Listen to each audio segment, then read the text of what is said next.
Hola, gente de mente.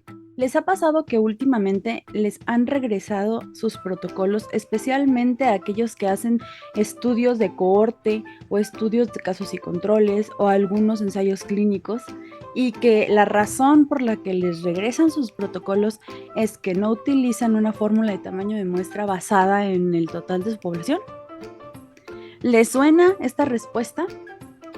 A mí me llamaba mucho la atención que esto estuviera pasando porque normalmente a nosotros nos gusta jugar mucho con este tipo de protocolos, especialmente cuando elaboramos un estudio de casos y controles, que ya he comentado con ustedes que tiene un diseño muy bonito, pero hay que saber definir casos, definir controles, definir los grupos, y que a la hora de definir el tamaño de muestra, nosotros tenemos que utilizar una fórmula específica para cada uno de los estudios. Si ustedes van a hacer un estudio de prevalencia, encontraremos que hay literatura que nos explica perfectamente que hay fórmulas para calcular la muestra para estudios de prevalencia. ¿Por qué les voy a poner? Pero si hacemos un estudio de casos y controles, tenemos una fórmula para hacer un estudio de casos y controles. Y si hacemos un estudio de cohorte, tenemos una fórmula para hacer estudios de cohorte. En el caso particular de los estudios de prevalencias, hay dos tipos de forma de hacer un cálculo de tamaño muestral. Dado que la estimación de una prevalencia es característica de los estudios epidemiológicos, dentro de los cuales a nosotros nos interesa encontrar cómo es esta distribución de esta variable en la población de interés, porque no sabemos, es interesante pues que nuestra muestra sea representativa tanto cualitativamente como cuantitativamente. Es por esto que en los estudios de prevalencia nosotros consideramos que si mi población es mayor de 5,000 personas, voy a utilizar una fórmula que está diseñada para poblaciones infinitas. Pero si esta población a la cual yo voy a tener acceso es una población pequeña, a lo mejor yo voy a hacer mi investigación en mi hospital y el hospital tiene una población de derechohabientes a lo mejor de 400 o de 600 personas, es decir, una población menor de 5,000 personas. Obviamente, si yo hago un cálculo de tamaño muestral y la muestra me sale en 6,000, 7,000 personas, pues no la voy a completar. Entonces, esta fórmula se ajusta con una fórmula de prevalencias para poblaciones finitas.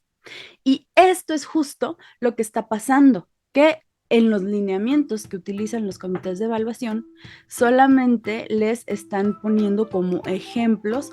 Mira, o sea, el alumno te puede mandar el estudio para hacer un cálculo de tamaño muestral con esta fórmula. Les enseño. Aquí está el documento de que les hablo. Y yo creo que esto es por lo que se presta mucha confusión, que de repente nos regresen estudios con un cálculo de tamaño de muestra inadecuado, porque se están basando en la evaluación de los protocolos a partir de este tipo de guías. ¿Qué es el error que yo le encuentro a este tipo de guías? Pues que solamente les están poniendo como opciones hacer estudios de prevalencia. Miren, aquí es donde les están diciendo cómo calcular la muestra y luego les sugieren que utilicen como valores delta, beta y alfa y la desviación estándar, que la desviación estándar aquí ni siquiera se las piden, pero bueno. Y luego les dicen, fórmula para cálculo de tamaño de muestra de población finita.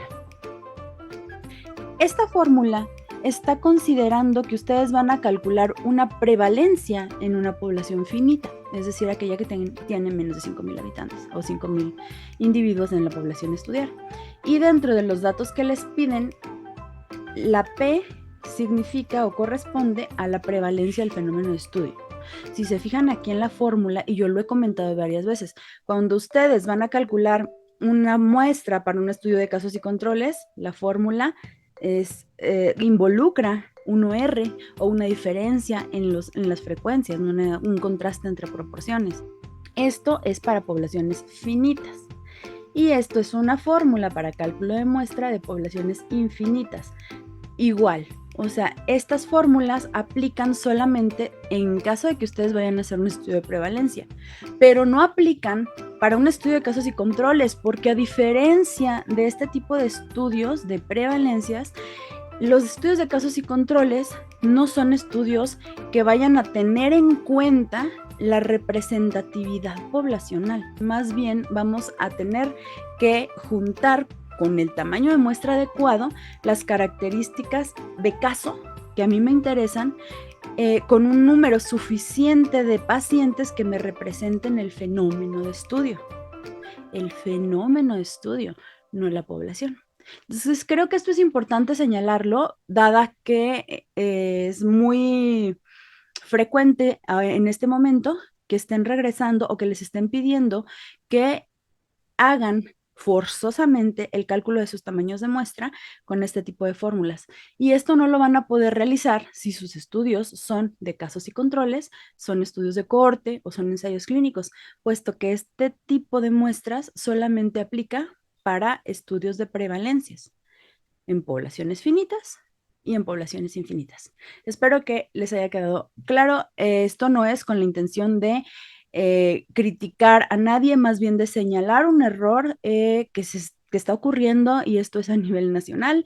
Entonces, pues se esperaría que con esto contribuyamos con un granito de arena a que se den cuenta del error que están cometiendo y puedan subsanarlo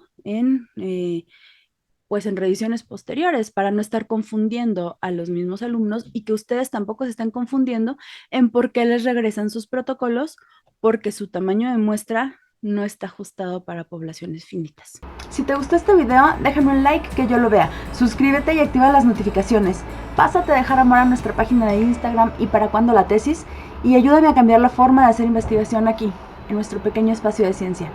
Gracias.